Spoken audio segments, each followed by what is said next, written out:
Nintendo Switch Online hasn't exactly been favored by many. Nintendo introduced the paid service back in September 2018 after some delays, and upon launch, it received a decent amount of criticism. You still had to add people through friend codes, you had cloud saves locked behind it, and if you wanted to talk to your friends over a headset while playing something online, you had to create this eldritch abomination. One thing that Nintendo did add with the service is Nintendo Entertainment System Nintendo Switch Online. Just rolls off the tongue, doesn't it? You could play any NES game from the selection available. A nice addition, but to some, it wasn't a huge incentive to get the subscription. NES games haven't aged incredibly well, and the drip feed of 2 or 3 of these games per month did not help. The service needed something more to liven things up, something fresh. So Nintendo waltzed right up to the Tetris company and said, "Hey, let's take this, and make this. Tetris 99. Formally announced and released on February 13th, 2019 during a Nintendo Direct, they showed it off as a sort of Battle Royale game meets Tetris deal. To Nintendo Switch Online members, it was a pleasant surprise, as it was released immediately after the presentation as a free game to all subscribers. A clever way to get new customers on board, since you had to have a membership in order to play. It made the deal much better, because it's not like somebody's gonna look at Ice Climber and say, "Oh yeah, that's why I got my subscription right there." The announcement seemed to take everybody by surprise, including myself. But with Battle Royale games taking the world by storm, it made sense for Nintendo to throw their hat into the ring. However, I don't think many people were thinking Tetris would be the answer. But at the same time, it is Tetris. It's got universal appeal. It's not sitting up there as one of the best-selling games of all time for no reason. I guess it only makes sense to turn it into a Battle Royale. And hey, it's a free-to-play game without any loot boxes in it. That alone gives it the Thatchner stamp of approval. There's not much fanfare once you load into the game. You just boot it up and bam, you're right at the mode select screen. We'll ignore the other 2 options for now, because we want to jump right into the main mode. It doesn't take long after selecting it to find yourself in a waiting screen. Then, once everyone's in, the fun begins.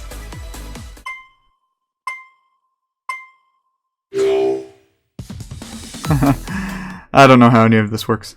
Yeah, Tetris 99 doesn't actually have a tutorial to teach about its more abstract concepts. There's nothing that teaches you about garbage mechanics or how the targeting system works. Nothing. When I first played the game, I was a little clueless on all of that, and I had to figure things out by searching online what all of this meant. Not exactly the greatest first impression. Tetris 99 works like how you'd expect a Tetris game to work. Blocks drop from the heavens above, and you place them somewhere on the board. Stack enough blocks to form a line, and the line disappears. Pretty standard stuff, but of course that's when the number 99 comes in. You're not only dealing with stacking blocks, you're also dealing with all of these guys around you.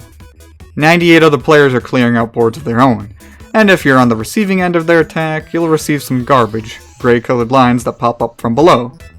If your blocks get stacked all the way to the top, you lose.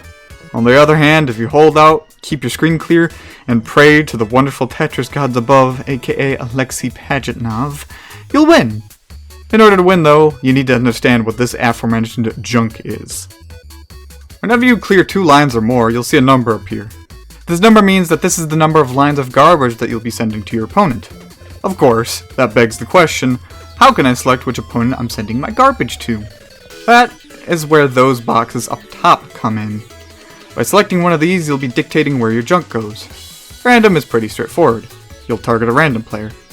Attackers means that you'll send garbage to anyone who is also sending out garbage to you. This option is good if you got several people on you at once. Trust me, this happens too often.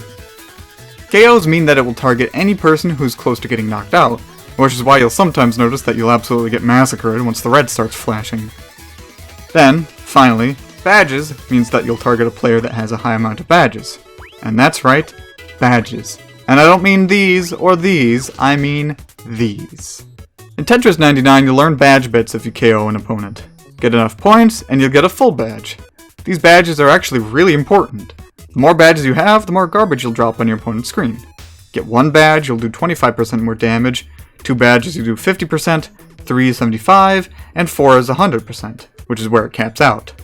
Thus, you'll notice that you'll be sending over ridiculous amounts of garbage if you score Tetris, or some combos, with enough badges.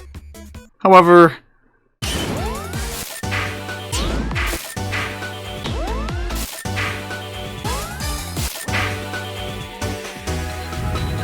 That's easier said than done. Yeah, I don't know what it is, but I guess the competitive nature of this game has drawn all of the Tetris masters to it. It's only natural that you'll be ending up with some losses, and a game where nearly 100 other players stack blocks to the death, of course you're going to be losing some. But some players seem to be head and shoulders above the rest. Seriously, someone prestige in Tetris, what the hell have I been doing with my life? Regardless, it's a deadly combination to mix Tetris and Battle Royales. Standard Tetris is addicting in itself, but adding Battle Royale to it?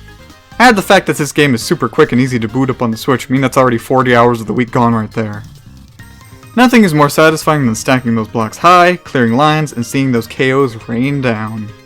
The controls are responsive, so with enough practice you'll be stacking and clearing lines in no time. And when things get tough, and all of those blocks are stacked just too close to the ceiling, getting those last second line clears to turn things right around at the last moment gives you nothing short of a Tetris-fueled adrenaline rush. Getting all the way to first place feels amazing and deserved, because once you're in that top 10, no one's pulling any punches. Even if you lose, loss doesn't feel too bad, since it doesn't take too long to get right back into a new game. For me, it's the only Battle Royale that I've played where I felt like that. And I've played... let me think. 1, 2... yeah, just 2! Now, you'd imagine that in such an addicting, replayable game, you'll have a wide variety of songs to listen to, so you aren't driven mad from listening to the same song over and over again, right? Right?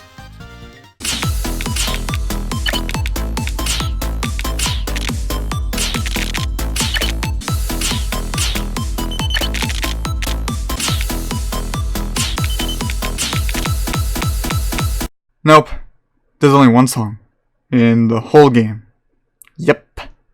The only times the music changes are at the menu screen, when you're in the top 10, and when you finish a game. But for when you're actually playing the game, there's only one song. Yeah, I get it, it's Tetris, and the main theme is supposed to be iconic. However, there are other Tetris songs out there. What about Tetris Theme B?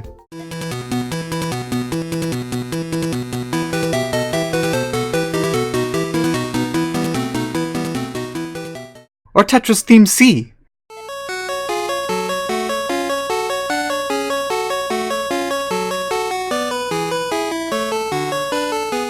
Yeah, I bet you didn't even know there was a Theme C. I didn't even know it was a thing before I made this video either. Hell, you could even spice things up with a new song. As long as we'd get at least one more song to play to, that would be lovely. You'd never think that a game like Tetris would ever get something like DLC or a season pass, but, well, here we are. A couple months after the game's launch, Nintendo added the Big Block DLC, which is a season pass that gives you access to 2 new modes currently. One is the standard marathon mode, where you can play Tetris by yourself stress-free, and CPU Battle, where you go up against CPUs in a Tetris 99 match. The interesting thing about these modes is that they can be played offline, unlike the regular game. An interesting idea, and one that does make a bit of sense. You don't need a subscription to buy the DLC, so if you want to play just Tetris and the CPU matches, it's only $10. Not a bad deal, especially considering the Big Block DLC will also net you other modes that will be released in the future. In addition to the DLC, Nintendo has been providing post-launch support of the game in one other way: Tetris Maximus events. These events usually last for a couple of days and have some sort of prize that can be gained. For the first 2 events they've done, players could have a chance to win a whopping $10 for the eShop, depending on how many times they've won a game. The other kind of event rewards the player with a theme if they get enough points by the time the event is over.